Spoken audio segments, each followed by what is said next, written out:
প্রিয় বন্ধুরা, আসসালামু আলাইকুম। আশা করি আল্লাহর অশেষ রহমতে সকলেই খুব ভালো আছেন। আজকে আমি আপনাদের শোনাবো হযরত দাউদ আলাইহিসসালামের ইন্তেকাল সম্পর্কে।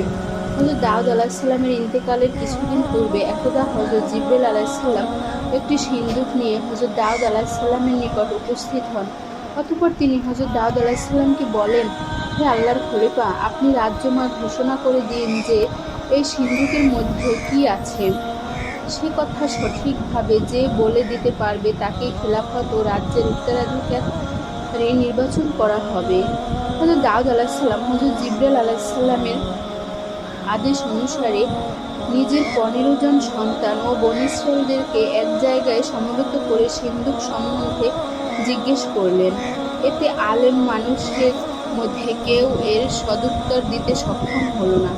সর্বশেষ তার ছোট ছেলে হযরত সুলাইমান আলাইহিসসালাম বলেন, হে পিতা, আপনি যদি আদেশ প্রদান করেন তবে আমি এ রহস্য বলতে পারব। দাউদ আলাইহিসসালাম ছোট ছেলের বক্তব্য শুনে খুব খুশি হলেন এবং তাকে উপস্থিত জনতার সম্মুখে সিন্দুকের ভিতরে খবর বলার জন্য আদেশ দিলেন।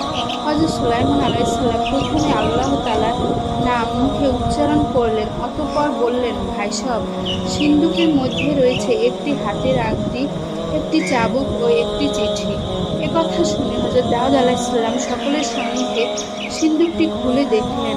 হ্যাঁ, ওর মধ্যে উক্ত 3টি জিনিস রয়েছে। তখন তিনি সকলকে লক্ষ্য করে বললেন, তোমরা কে বলতে পারো চিঠির মধ্যে কি লেখা আছে? একথায় কেউ কোনো উত্তর দিল না। হযরত সুলাইমান আলাইহিসসালাম বললেন, আব্বা, আপনি যদি আমাকে হুকুম দেন তবে আমি বলতে পারি। হযরত দাউদ আলাইহিসসালাম বললেন, বলো, চিঠির বিষয়বস্তু কি? হযরত সুলাইমান আলাইহিসসালাম বললেন, চিঠির মধ্যে 5টি বিষয় উল্লেখ করা হয়েছে: ঈমান, প্রেম, বুদ্ধি, স্বাধীনতা ও শক্তি। হযরত দাউদ আলাইহিসসালাম তখন জিজ্ঞেস করলেন, মানুষের শরীরে এই 5টি গুণের স্থানের নাম বলো।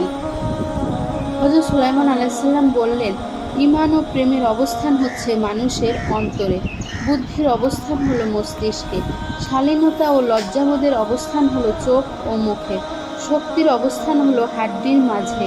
হযরত দাউদ আলাইহিসসালাম সিন্দুকে রক্ষিত বস্তুসমূহের রহস্য উদ্ঘাটনের জন্য সুলাইমানকে ধন্যবাদ দিলেন এবং তাকে তার উত্তরাধিকারী বলে ঘোষণা দিলেন। অতঃপর হযরত সুলাইমান আলাইহিসসালামকে নিজ আসনে বসিয়ে এক বিদায়ী বক্তৃতায় সকলের নিকট থেকে ন্যায়, অন্যায় ও ভুল ত্রুটির জন্য ক্ষমা চেয়ে নিলেন। অতঃপর তাদেরকে শেষ হেদায়েত দিলেন, তওবা করলেন। সর্বশেষ তিনি সিন্দুকে রক্ষিত আংটি হযরত সুলাইমানের হাতে পরিয়ে বললেন, এটি হলো বেহেশতের আংটি। এটি যার হাতে থাকবে সে যা চায় তা অর্জন করতে পারবে এবং উপরে যে পাথরটি আছে তাতে দৃষ্টি করলে সারা পৃথিবীর মধ্যে যেখানের ইচ্ছা সেখানে অবস্থান ও দৃশ্য দেখতে পাবে। এছাড়া এই আংটির গুণে সারা পৃথিবীর সকল প্রাণী তার বশ থাকবে, এমনকি বাতাস, আগুন পর্যন্ত তার তাবেদার হবে। কিন্তু যদি কেউ এই আংটি অবৈধভাবে হরণ করে নেয় তবে সেও তার পরিবারবর্গ অপদস্থ হয়ে মৃত্যুবরণ করবে। দ্বিতীয়ত জিনিসটি হলো চাবুক।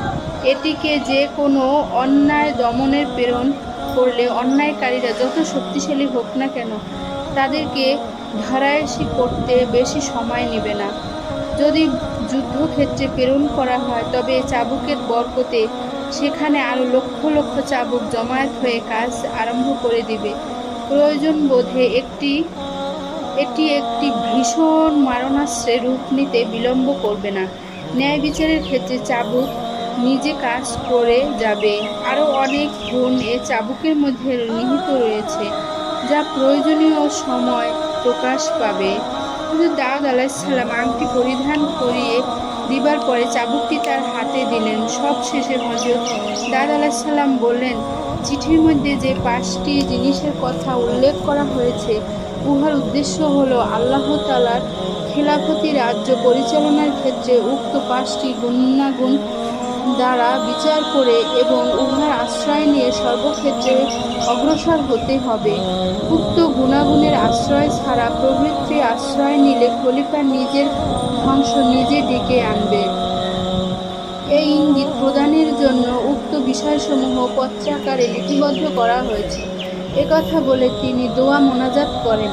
হযরত দাউদ আলাইহিসসালামের বয়স যখন 120 বছর, তখন একদা হযরত আজরাইল আলাইহিসসালাম এসে তার সাক্ষাৎ করেন।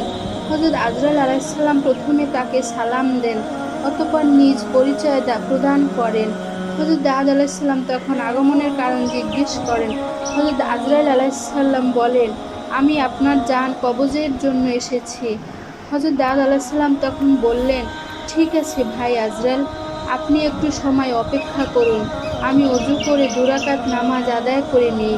হযরত আজরাইল আলাইহিসসালাম বললেন, নির্দিষ্ট সময়ের পূর্বে যদি নামাজ আদায় করতে পারেন তবে চেষ্টা করে দেখুন।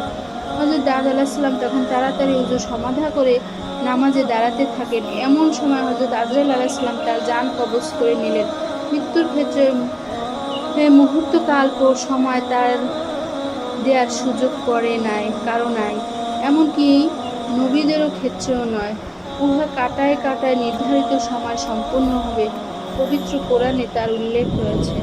বন্ধুরা, আমার ভিডিওটি আজ এ পর্যন্তই। সবাই শুনবেন, ইনশাল্লাহ সবার ভালো লাগবে।